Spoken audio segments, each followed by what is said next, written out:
nosso programa de hoje é sobre o Santo António. É muito curioso isto. Tudo quanto em Portugal se conta sobre o Santo António nunca aconteceu. E nada do que aconteceu de verdade, e foi muito, a Santo António se conta em Portugal. Acho que basta isso para justificar este programa. Como sabem, no dia 13 de junho foi o aniversário da morte, porque isso foi um facto que deu brado à morte do grande Frei António nos arredores de Pádua. Isso deu brado, ficou escrito, toda a gente sabe o ano, o dia e a hora da morte. 13 de junho de 1231. Pediram logo ao Papa que o canonizasse, e para isso foi preciso escrever, enfim, uns livros, uns documentos justificativos, e logo num desses livros, a Suma, que é a mais antiga fonte sobre a vida de Santo António, é escrita ou ainda em 31 ou logo em 32, diz isto: ele morreu com 36 anos. Agora um jogo, vocês façam, ajudem-me a fazer esta conta. 1231. Quem retirar 36 dá 1195. Reparem, 1195. Nós estamos, e não há dúvida nenhuma, em 1995. Por isso se diz que estamos este ano a comemorar o 8º centenário do nascimento em Lisboa do maior santo português. Parece evidente, pois naturalmente o escrito logo à hora da morte diz que ele morre com 36 anos. Se assim é, não há dúvida. Ele nasceu em 1195. Bom, mas em história não há nada definitivo. Quem escreveu isto podia ter-se enganado, porque nessa altura não há registro civil, não há certidões de nascimento, e há algumas coisas estranhas. Aqui há algumas coisas estranhas. Os primeiros críticos começaram por dizer isso. Que diabo, então como é que ele morre com 36 anos, mas ele já morre 10 anos depois de estar em Itália, e quando ele chegou à Itália já era sacerdote. Ora, a lei canónica desse tempo estabelecia como idade mínima para a ordenação sacerdotal 30 anos. Como é que ele podia ser sacerdote, ir para a Itália, passar lá 10 anos e morrer com 36? Isto aqui, não há dúvida que aqui parece haver qualquer coisa singular. Em todo caso, esta dúvida não conseguiu abalar a certeza das tradições. 95. Só que aqui os médicos e os especialistas metem-se no assunto, começaram a, imaginem, abriram o túmulo do santo. Devo-lhes dizer que os despojos mortais estão ainda em muito bom estado. Vêem-se os ossos todos, a caveira, e eles começaram com os métodos mais modernos, mais sofisticados, porque se pode hoje ir a um osso e ver quantos anos teve de vida aquele osso. E com esses métodos, os grandes especialistas italianos tentaram ver com quantos anos morreu o santo. E realmente os resultados a que chegaram também não confirmam os 36. Uns dizem 40, outros dizem 39, outros dizem 41. A verdade é esta. Quando ele morreu, nos arredores de Pádua, no dia 13 de junho, as pessoas que o admiravam diziam: este homem tinha 36 anos. E se o diziam, é esse centenário, é essa verdade tradicional que eu hoje vou comemorar. Eu, confesso-lhes, gostaria muito de poder fazer este programa nos locais que estão ligados à vida e à morte do grande santo português. Em vez de estar aqui, fechado numa casa, gostava de levar os meus telespectadores comigo a Coimbra, a Marrocos, para onde ele foi, daí às praias da Sicília, para onde o mar o atirou, estar no ambiente místico de Assis, ir aos arredores de Forlì, estar em Pádua, em suma, viver a própria ambiência espiritual que rodeou a vida do nosso santo. Infelizmente, isso não foi possível. E se posso fazer este pequeno programa, devo à amizade de um amigo que vive aqui na terra em que eu nasci, que trago no coração, como eu digo, na Leiria, minha Leiria. Um amigo que é um médico distinto, o Sr. Dr. António Moreira de Figueiredo, que não é propriamente um devoto de Santo António. Ele diz, eu cá não sou devoto de coisa nenhuma. Em todo caso, há longos anos que é um colecionador de tudo quanto se refere a Santo António. E isso vai permitir-me aqui, nestes breves minutos, mostrar-lhes imensas ilustrações do culto popular de Santo António. A história do santo começa em Lisboa, ele nasceu realmente em Lisboa, o ano tradicional é 95, mas também, se não foi 95, se os tais médicos têm razão, foi 90, e no fundo é tudo a mesma coisa. E nasceu de uma família, os biógrafos dizem, de uma ilustre família. Eu sei lá se era ilustre, se não. Eu sei lá, nem ninguém sabe. Claro, no século XVIII, quando uma pessoa era ilustre, tinha que ser fidalgo. Eu tenho aqui um livrinho, é o Sr. Figueiredo que coleciona, isto é um livro precioso, que tem nem mais nem menos que um epítome genealógico do Santo António. Isto é um livro de 1730, que diz que o Santo António vinha de linhagem real, porque ele era António de Bulhões. Ora, Bulhões tem a ver com Godofredo de Bouillon, o conde em França e rei de Jerusalém. Pelo lado da mãe era Taveira. Imaginem que fidalga, hein? Taveira.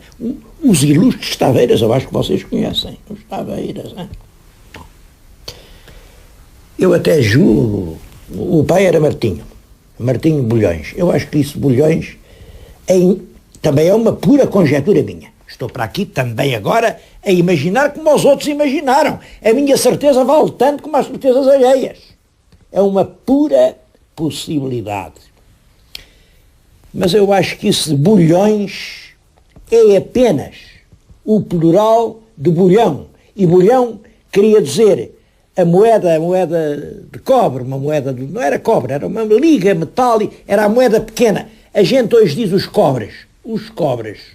E, portanto, isto devia querer dizer Martinho dos Cobres, porque, vou chamar a atenção para uma coisa importante, que os biógrafos preferem esquecer ou ignoram, não sei, é que nesse tal livro, escrito no próprio ano da morte do santo, conta-se esta coisa surpreendente.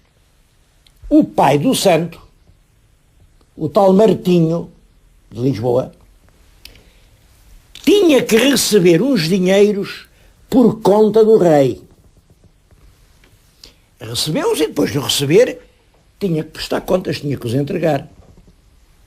Ora bem, fizeram-lhe uma acusação horrorosa. Diz que ele recebeu as contas, mas depois não procedeu com aquilo que agora se chama transparência. Quer dizer, não era transparente. E meteram-no na cadeia, porque nessa altura quem não era transparente ia para a cadeia. Bom, mas isto era injusto, porque o Martim de Bulhões tinha prestado contas rigorosas, tinha entregue aos recebedores da Fazenda Pública tudo quanto devia, só que como era um homem muito bem intencionado, não pediu recibo. Não. Acreditou, palavra de um homem honrado, basta. E como não tinha recebido, o maroto do ministro que recebeu o dinheiro disse, não, ele a mim não pagou nada. Meteram-no na cadeia. Só que o Santos estava lá em Itália, ouviu isto, chegou-lhe, e ele aparece em Lisboa. Isto é o primeiro milagre de ubiquidade. E aparece em Lisboa, e ali, em nome de Deus, intima o ministro a dizer a verdade. E é claro, a verdade é realmente como o azeite, vem sempre ao de cima. O corrupto era o ministro e o transparente era o pai do santo. E assim foi restituída a liberdade. Quero-vos dizer que no século XIII, quem arrecadava os impostos eram os judeus. E, a meu ver, é isto que explica que em Portugal, quando se conta a história do Santo António Vila de Lisboa, mudou-se, escamotearam isto e disseram, não, ele veio livrar o pai da forca porque foi no quintal do pai que enterraram o tal homem. E omitem completamente esta coisa um bocado indiscreta. Não, ele era um recebedor de impostos por conta do rei, porque receber impostos queria dizer, era judeu. Sabemos que frequentou a escola catedralícia em Lisboa, isto é, andou na Sé. É lá que ele aprendeu a ler, a escrever, certamente o seu primeiro latim. E é curioso que ainda hoje, na Sé, há lembranças de Santo António.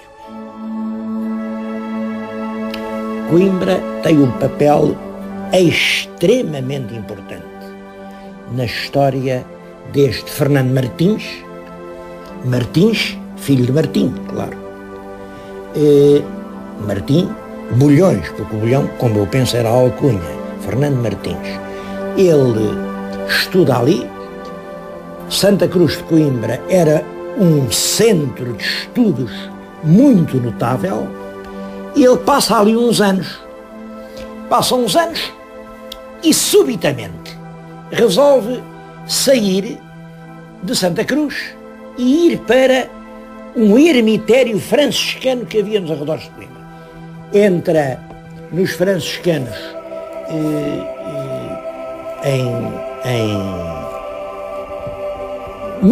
já no verão do ano 1220, está lá 2 ou 3 meses, porque no outono arranja um barco e vai para Marrocos. Foi acometido por uma doença perigosa, esteve entre a morte e a vida, as semanas passavam, ele nunca pôde pregar. Bom, e a solução foi, meter-se num barco para voltar a Portugal. Só que o barco, ao atravessar o Mediterrâneo, é apanhado por fortíssimas rajadas de vento, perde-se nos temporais e vai dar a Itália, exatamente a uma praia deserta da ilha Sicília. Chega ali, moribundo, é recolhido num pequeno convento de franciscanos que já lá existe e está ali a ser tratado, quando chega uma notícia. O irmão Francisco de Assis vai reunir em Assis uma reunião geral de todos os franciscanos da Europa. Todos, portanto, inclui o pobre frade português. E o frade ali vai, sai da Sicília, chega à Itália, percorre a pé todo aquele caminho e vai a Assis assistir ao Congresso Franciscano. Bom, nesse primeiro congresso não se sabe de nada que ele tenha feito, porque naturalmente era um homem que ia de fora, não percebia ainda as questões que já eram muito difíceis. Nessa grande reunião de franciscanos, distribuíram os sacerdotes, enfim, para os vários lugares, e naturalmente ninguém pediu a ajuda daquele pobre padre português, doente, cambaleante. Mas, feitas as distribuições, havia um lugarito que ninguém quis. Em Forli havia já um lugar de franciscanos que não tinha padre nenhum, não tinha nenhum sacerdote. E sem sacerdote, quem havia de dizer a missa, quem havia de ministrar os sacramentos? Mas ninguém queria ir para Forli. E o santo humildemente disse, bom, se ninguém quer, eu vou. E foi para Forli. É o primeiro passo do santo em Itália. E foi em Forli que um dia ele lá era o padre realmente da pequena comunidade, uma comunidade de 6, mas o trabalho dele era a cozinha. Areava realmente as caldeiras onde se fazia a comida, puxava o brilho do chão, porque, dizia, ele era imensamente humilde e pensava que a vaidade, o orgulho, é um grande obstáculo a separar os homens do caminho do céu. Estava ali, era preciso fazer lá uma festa religiosa, tinham falado a um pregador de fora para ir, mas o pregador faltou. E aí os irmãos disseram-lhe, irmão, sois o único padre que aqui está.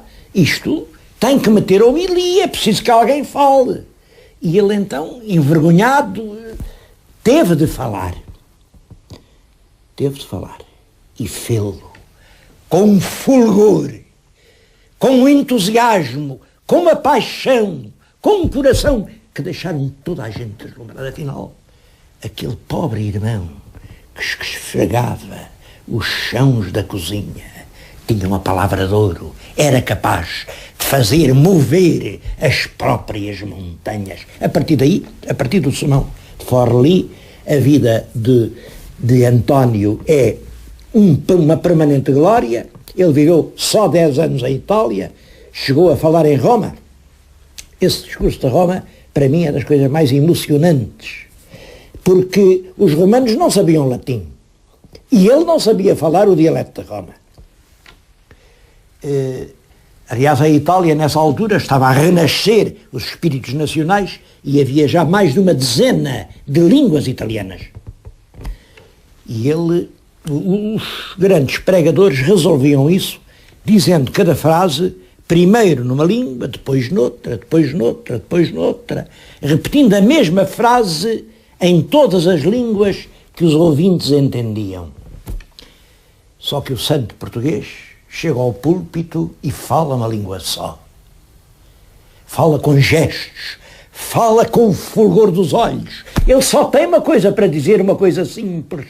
É que dentro de nós, há uma pequena chama, que é a chama de Deus. E o que é preciso é deixá-la arder, deixá-la abrasar-nos. E assim seremos verdadeiramente filhos de Deus e irmãos de todos nós. Essa mensagem dita, portanto, numa mistura deslumbrou, porque toda a gente entendeu e consideraram que era milagre. Esse prestígio imenso leva a designá-lo, uns anos mais tarde, para superior da Ordem dos Franciscanos no norte da Itália. O norte da Itália é uma região civilizadíssima, com grandes cidades. Já então há centenas de frades, de irmãos franciscanos, e é já um altíssimo cargo que ele aí exerce. Aí esteve 3 anos, depois renunciou. Ele não gostava de ter funções diretivas, renunciou porque o que ele gostava não era de dirigir, era de, diretamente com os crentes, partilhar a sua fé. Ele renunciou no ano 1230. O último ano de vida, aliás, poucos meses, ele viveu em 1231, apenas os meses que vão até ao dia 13 de junho. Mas esses meses são realmente, para mim, verdadeiramente emocionantes. Ele já não é o superior, é apenas pregador. Aproxima-se a Páscoa e ele resolve, durante a Quaresma, a palavra portuguesa que vem do latim quadragésima, e quadragésima quer dizer 40, são 40 dias antes da Páscoa.